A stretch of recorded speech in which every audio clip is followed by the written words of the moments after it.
Hello everyone, मैं वंदना आप सभी का मोस्ट वेलकम करती हूँ आपके अपने ही चैनल वंदना स्टडी क्लासेस में। बच्चों, हम लेकर आए क्लास 10th का इकोनॉमिक्स का पूरा सॉल्यूशन। तो आपको इस वीडियो में इकोनॉमिक्स का पूरा सॉल्यूशन मिलने वाला है, तो वीडियो को लास्ट तक ज़रूर देखिएगा क्योंकि ये वीडियो आपके लिए काफ़ी यूजफुल है। सारे क्वेश्चन के आंसर आपको इसी वीडियो में मिल जाएंगे, इसके बाद आपको दूसरा वीडियो देखने की ज़रूरत नहीं होगी। तो सारे क्वेश्चन के सॉल्यूशन आप नोट आउट करते जाइए। अगर आपको सॉल्यूशन की पूरी PDF चाहिए तो आप हमारा टेलीग्राम ग्रुप ज्वाइन कर सकते हैं। वंदना स्टडी क्लासेस के नाम से हमारा टेलीग्राम ग्रुप है, जहां आपको सॉल्यूशन की पूरी PDF मिल जाएगी। तो चलिए स्टार्ट करते हैं। अगर ये वीडियो आपके लिए थोड़ा सा भी यूजफुल है तो वीडियो को लाइक ज़रूर कर लें, चैनल को सब्सक्राइब कर लें, ज़्यादा से ज़्यादा अपने दोस्तों को भी शेयर करें। चलिए स्टार्ट करते हैं। पहला देखेंगे प्रश्न आपका पहला है, सही विकल्प चुनकर लिखना है। सही विकल्प चुनकर लिखना है, इनमें से राइट आंसर आपको लिख लेना है। पहले का हो जाएगा आ नंबर, सही वस्तुओं को देखा हुआ जा सकता है, ठीक। इसके बाद दूसरे का होगा द नंबर, वस्तुओं की कीमत चयन पर निर्भर करती है। इसका तीसरा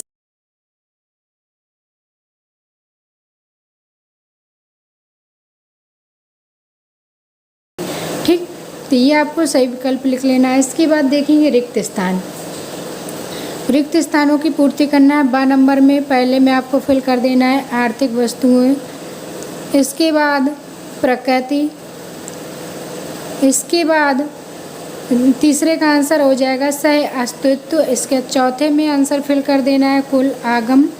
इसके पाँचवें का आंसर लिख देना है माध्यम। इस तरीके से आपको सही पूर्ति भी कर देना है।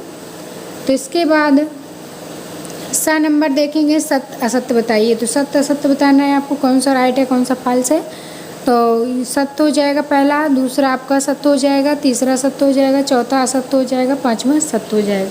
तो इस तरीके से सत्य असत्य भी आपको कर लेना है। चलिए अब देख लेते हैं question number next. The number देखेंगे, सही मिलान भरिए। तो सही मिलान आपको कर लेना है। इसी तरीके से सारे सब्जेक्ट के सॉल्यूशन आपको हमारे चैनल पर मिल जाएंगे। तो आपको किसी भी सब्जेक्ट का सॉल्यूशन चाहिए तो लिंक आपको डिस्क्रिप्शन में मिल जाएंगे, वहाँ से भी चेक कर लीजिएगा, या फिर आपको टेलीग्राम ग्रुप पर PDF मिल जाएंगी, वहाँ से भी आप चेक कर लीजिएगा। तो चलिए द नंबर देख लेते हैं। सही मिलान करना है। पहले का आपका है गैर नवीकरणीय संसाधन, तो इनमें से मैच करेंगे। गैर नवीकरणीय संसाधन का सा नंबर हो जाएगा पेट्रोलियम, कोयला, ठीक। इसके बाद ध्वनि प्रदूषण, ध्वनि प्रदूषण का मैच कर देंगे उच्च रक्तचाप या बहरापन। इसके बाद करेंसी नोट का कर देंगे मुद्रा का एक प्रकार। और इसके बाद है 4th नंबर भारतीय बैंकिंग प्रणाली, ये हो जाएगी रिजर्व बैंक ऑफ इंडिया। इसके बाद है नेक्स्ट PDS, इसका हो जाएगा सार्वजनिक वितरण प्रणाली। तो ये आपको राइट मैच कर लेना है पूरा, ठीक। अब चलिए आगे बढ़ते हैं।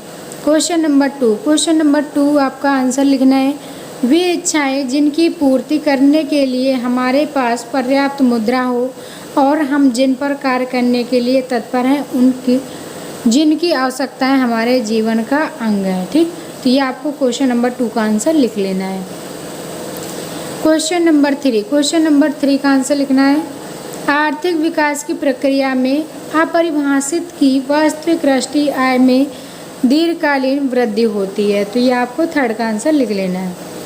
इसके बाद क्वेश्चन 4। क्वेश्चन 4 का आंसर लिखना है, मांग क्या होता है। तो मांग से अभिप्राय है वस्तु की वह मात्रा जो एक ही दी हुई कीमत पर दिए गए समय में खरीदी जाती है, मांग कहलाती है, ठीक। तो 4th नंबर क्वेश्चन का आंसर आपको लिख लेना है।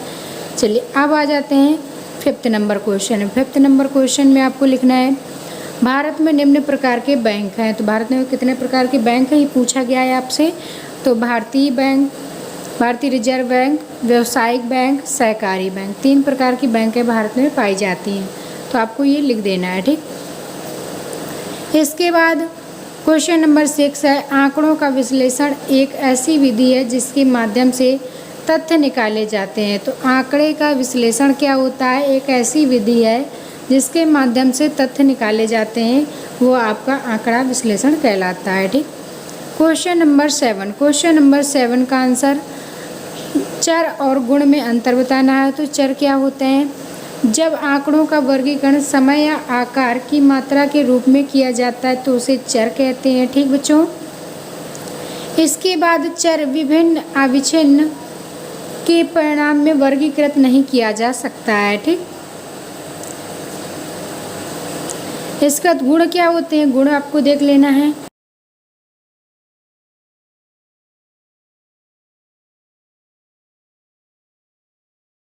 जांच नहीं किया जा सकता, उदाहरण सौंदर्य, बहादुरी, ये गुण जो होते हैं उनको आप गहराई से जांच नहीं सकते हैं। ठीक, तो ये बच्चों आपको लिख लेना है। अब देखेंगे नेक्स्ट क्वेश्चन है क्वेश्चन नंबर 8।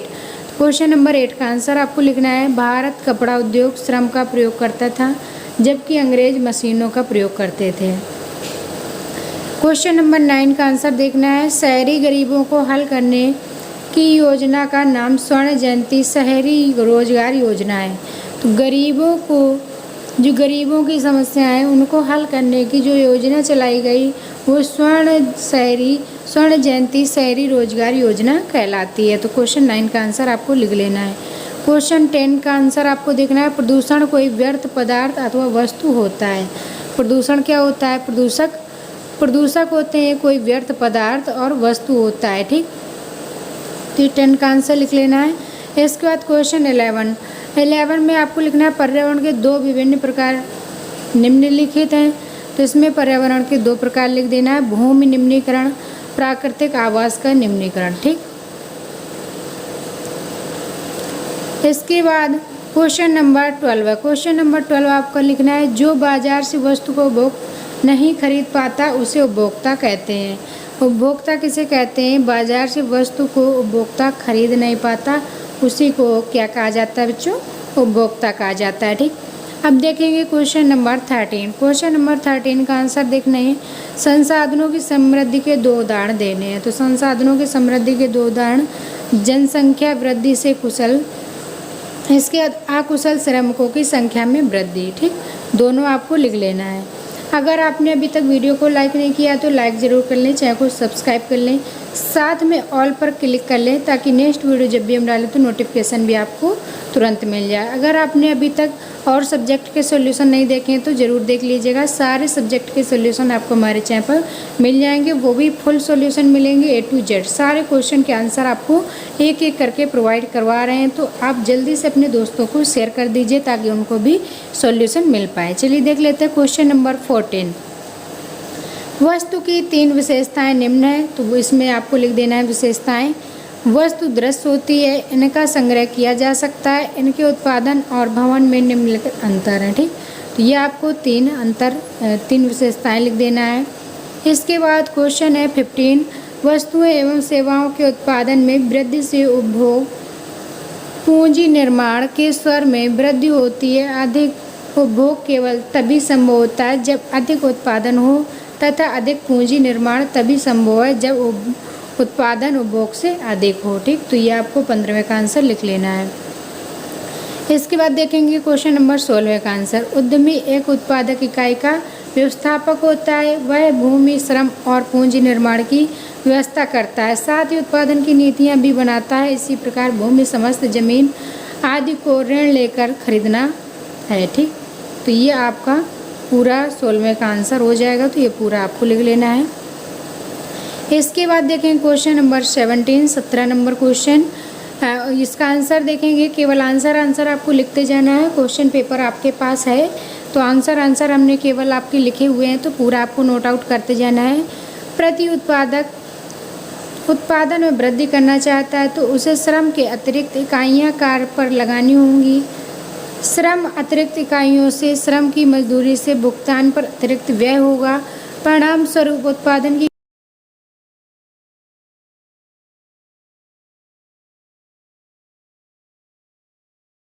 1110 रुपये लगाकर 10 कमीज तैयार करता है।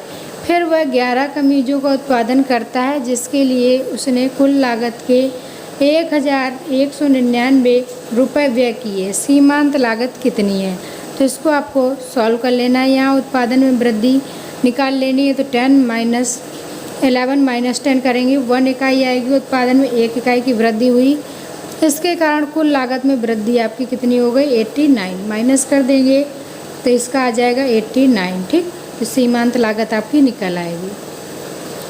अब देखेंगे क्वेश्चन नंबर 18। क्वेश्चन नंबर 18 देखना है, व्यक्ति जिनके पास स्कूटर, मोटरसाइकिल, कार आदि हैं वे संबंधित और बीमा कंपनी से मोटर गाड़ी बीमा खरीद सकते हैं। जब मोटर गाड़ी से कोई नुकसान होता है तो वह बीमा कंपनी के से शर्तों के आधार पर दावे का भुगतान करती है। तो ये 18वें का आंसर आपको लिख लेना है।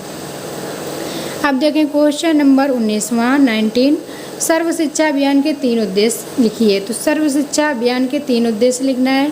पहला आपको लिख देना है विद्यालयों में सभी बच्चों का नामांकन। इसका शिक्षा गारंटी केंद्रों का निर्माण। इसके बाद थर्ड लिखना है विद्यालय के कैंप में वापस भेजकर साक्षात्कार देना। ठीक, साक्षात्कार देना। तो ये आपको पूरा कर लेना है। अब देखें क्वेश्चन नंबर 20 का आंसर। क्वेश्चन नंबर 20 का आंसर देखना है आर्थिक तथा गैर आर्थिक आवश्यकताओं में निम्न भेद।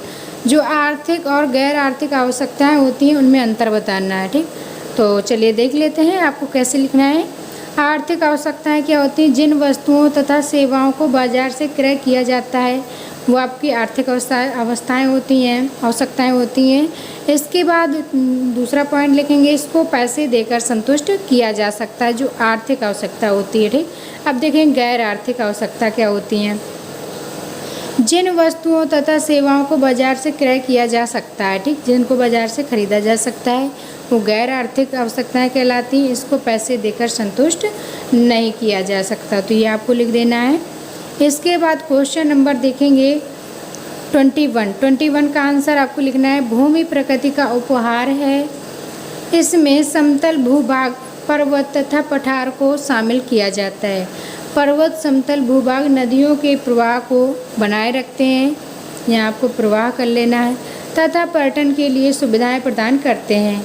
नालों आदि के लिए समतल भूभाग में कृषि योग्य भूमि की आवश्यकता होती है। इसके साथ साथ लोग पशुपालन, मत्स्य पालन तथा वानिकी आदि में भी सफल होते हैं। इन्हें संबंधित क्रियाकलाप कहते हैं। भारत में ग्रामीण क्षेत्र को वृद्धि तथा संबंधित क्रियाकलापों के लिए जाना जाता है। समतल भूभाग में भूमि के कुछ क्षेत्र को उद्योग तथा कुछ क्षेत्र जैसे कस्बा हो गया, नगर हो गया, ये स्थापित करने के लिए विशेष रूप से विकसित किया जाता है। ठीक, तो ये 21 का आंसर आपको लिख लेना है। अब देखेंगे 22 का आंसर देखना है साख को भुगतान प्राप्त करने के दावे के रूप में परिभाषित किया गया है। साख का वजन ऋण देना और ऋण लेने द्वारा होता है। तो ये आपको 22 का आंसर हो गया। ये था आपका पूरा का पूरा 22 तक का सॉल्यूशन। तो अगर ये वीडियो आपके लिए थोड़ा सा भी यूजफुल रहा हो तो वीडियो को लाइक कर लें, चैनल को सब्सक्राइब जरूर कर लें, ज़्यादा से ज़्यादा अपने दोस्तों को भी शेयर करें। चलिए मिलेंगे नेक्स्ट वीडियो में, तब तक के लिए bye bye. Thanks for watching.